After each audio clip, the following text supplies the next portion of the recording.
They did not come to conquer Earth. They came to file paperwork. The vessel that entered the Sol system on the 14th of March carried no weapons batteries, no boarding pods, no invasion force. It carried a single Kadari plenipotentiary, a translation array, and a document titled, in the flattest bureaucratic standard the Senate's linguists could produce, Notice of Provisional Sapience Reclassification. Humanity was not being threatened, humanity was being demoted. The insult filed in triplicate. The document ran to 412 pages. Most of it was procedural filler, the kind of language written by people who had spent 3,000 years perfecting the art of saying nothing pleasantly. Buried on page 19, section 4C, was the line that mattered. The Terran species is hereby reclassified from provisional sapient to sapient probationary, effective upon receipt, on grounds of unbounded narrative causality risk. No human on the receiving committee knew what that meant. The footnote explained it, eventually, in the same tone a health inspector might use to explain a rodent infestation. Humans, the footnote said, demonstrated a persistent statistical tendency to treat defeat as a precondition for eventual victory rather than as a terminal outcome. The Senate's actuarial models could not price this behavior. A species that refused to accept a lost cause as lost was not dangerous because of what it could build. It was dangerous because it could not be modeled, and an unmodelable species was, by definition, a liability to interstellar order. As a gesture of what the document called procedural goodwill, the Senate was also transferring a vessel to Terran custody. Free of charge. No treaty obligations attached, no protection guarantees implied, no warranty expressed or otherwise. The ship was the CSV threshold of silence, an attrition-class morale vessel decommissioned. Its listed condition, non-functional for combat purposes, retained for historical and disposal interest only. The hull markings, when the first shuttle reached it in low orbit, were orange. Orange, the accompanying manifest clarified, meant scheduled for material reclamation. It was, in the plainest terms anyone in the room was willing to say out loud, a species being handed the alien equivalent of a car being sent to the scrapyard, wrapped in a bow, with a card that read congratulations on almost mattering. Ambassador Threlvasu delivered the notice in person, over a live feed to the UN Security Council, smiling the entire time. He spoke perfect English, the vowels rounded and warm, the pauses placed exactly where a well-trained human diplomat would place them. He explained, requested this posting personally, because he found humanity fascinating in the way a controlled variable is fascinating. He hoped the Terran delegates would not take the reclassification personally. In another few centuries, he said, they might come to understand the actuarial reasoning behind it. The room was silent for 11 seconds. Then one woman, seated at the end of the table with a printed copy of the document already covered in her own handwritten annotations, spoke.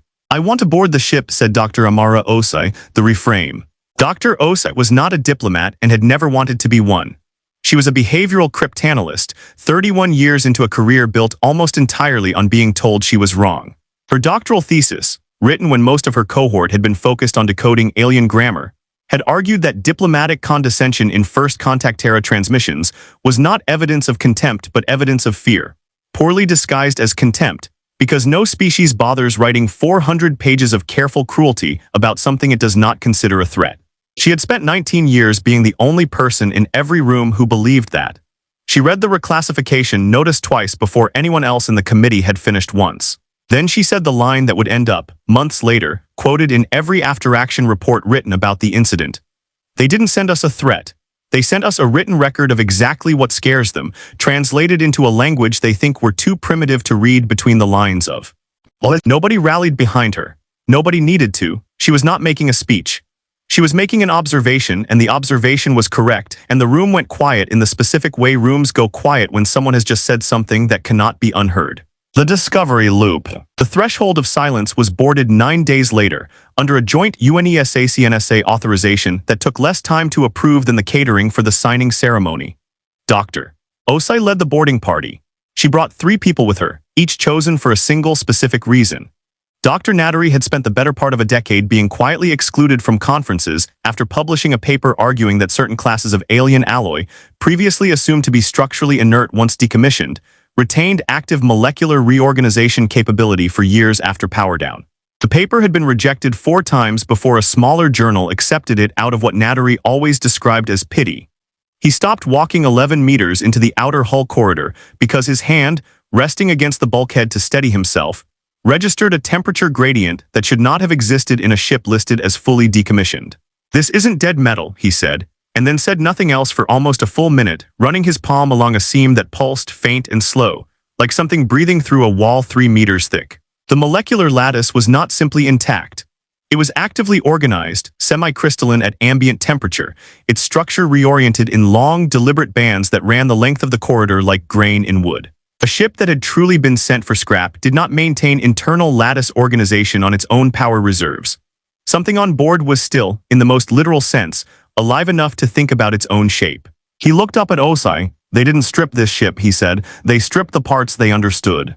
Lindqvist reached the drive section 40 minutes later and sat down on the deck plating without announcing that she was going to, because her legs had stopped participating in the decision before her mind had finished making it. The drive assembly the Senate's disposal manifest had listed as inert, retained for scrap value only was, by her instrument readings, still holding a residual charge equivalent to 11 years of continuous output from Earth's entire orbital solar array. Not running, not powered. Simply holding the charge the way a held breath holds air, patient and total, waiting for a reason to release it. "We could reverse engineer active containment fields for this in under a year," she said, still sitting, "if we started today, and if nobody in this room tells the funding committee how tired I am." Weapons and targeting Dr. Grace Okoro. Okoro's discovery came last, and it came in the section of the ship the disposal manifest had not bothered to name at all, listed only as auxiliary compartment, non-functional, no further designation required. She had been the most publicly mocked of the three. Her prior research, on the theory that certain alien morale suppression broadcasts were not psychological warfare in the metaphorical sense, but literal machine-generated probability projections designed to convince enemy populations of their own defeat before a single shot was fired, had been dismissed for 6 years running as science fiction dressed as a grant proposal. She found the machine that proved her right sitting in the center of the auxiliary compartment, humming at a frequency too low for the room's air to carry it as sound, felt instead as a faint pressure behind the sternum. It was a probability engine, built for a single purpose: to run continuous high-fidelity simulations of a target population's likely military outcomes, and to broadcast the results directly into that population's communication networks until the population believed correctly that it had already lost. Okoro did not sit down. She stood very still instead and said, in a voice with almost nothing left in it, "This isn't a weapon they forgot to remove. This is the actual weapon.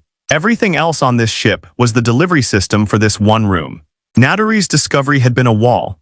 Lindqvist's had been an engine. Okoro's was a machine built to defeat an enemy without ever engaging it, and it was still quietly running. The ticking clock, the Senate noticed on day 11. Because a probability engine of that class draws power in a signature, no Kadari sensor network could mistake for anything else, even at 9 light hours distance. The formal communication arrived 4 hours later, addressed not to the UN Security Council, but directly to Dr. Osei by name, which told her more about how closely they had been watching than anything written in the message itself. The transmission was polished in the specific way only an institution that has been perfecting condescension for 3 millennia can polish language. The Senate notes with concern the unauthorized reactivation of decommissioned strategic assets. This constitutes a material breach of the provisional Sapient's probation terms. The Terran species is granted 48 standard hours to power down the asset and remand it to a Senate enforcement vessel for proper disposal. Failure to comply will be treated as confirmation of the behavioral risk profile referenced in Section 4C and will be addressed accordingly. Osei read it once out loud to the 3 scientists standing in the auxiliary compartment with her. Then she looked at the humming engine and at Okoro and said the only thing that mattered. "They're not afraid we'll use it against them. They're afraid of what it means that we found it in 11 days. She turned to Lindqvist. "How fast can this ship move on its own power?" The enforcement vessel arrived at the edge of the system 6 minutes after the deadline expired. It was a single ship, 31 meters longer than the threshold of silence. 64 point defense turrets, active immediately. Distance at first contact, 210,000 kilometers. Lindqvist's team had reverse-engineered enough of the containment field to hold the threshold's drive at 9% output. 9% was enough. The Kadari ship opened with a directed graviton pulse designed to disable the threshold's external sensor arrays. It worked. For 4 seconds, humanity's ship was blind. Then Okoro's engine came online. It did not fire a weapon. It broadcast a projection, built from the Kadari ship's own transmitted tactical data, back into the Kadari ship's own command network. The projection showed, with actuarial precision the Kadari crew had spent their whole careers trusting without question, a 91% probability of total system failure within 6 minutes if the engagement continued. It was not a lie. It was the truth, calculated from real numbers, delivered in the exact format the Kadari military had used for 3,000 years to tell its own soldiers when to stop. The Kadari ship held position for 11 seconds. Then it reversed thrust and withdrew to 400,000 kilometers, still armed, still capable, simply no longer willing. Humanity let it go. Osei's order, relayed through Earth Command, was explicit: no pursuit. The point had never been to destroy the ship. The point was to make the Senate's own tools tell the Senate the truth about what it was now dealing with. Total engagement time: 3 minutes 40 seconds, double resolution. Ambassador Threlvasu's official transmission arrived 19 hours later, and it said almost nothing.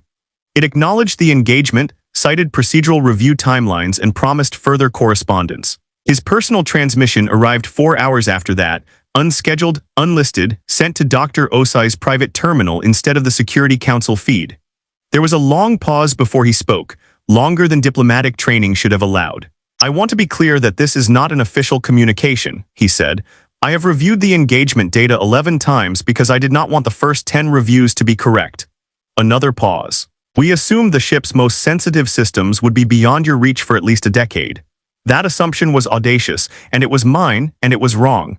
I do not know yet what the Senate will decide about your classification. I know what I now believe it should decide." Osei did not respond immediately. She let the silence sit, because she had learned, across 19 years, that silence was the one part of the conversation the Senate had never learned to read. 3 days later, in the first formal trade session between Earth and the Senate's Actuarial Directorate, she did not ask for an apology. She asked for something else. "You've spent 3,000 years building probability models good enough to talk enemies out of fighting before the fighting starts," she said.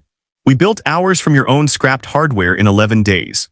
Give us the full modeling architecture, not the disposal-grade fragments, and we'll have parity with your fleet doctrine in 18 months instead of 10 years. That's the trade. Reclassify us fully, give us the architecture, and you get a species that owes you a favor instead of one that owes you a grudge." Threlvasu did not answer for a long moment. Then he said quietly that he would recommend it. "Dr. Osei was already back at her terminal before the session's closing formalities finished, drafting the specification for the next 12 months of reverse engineering work.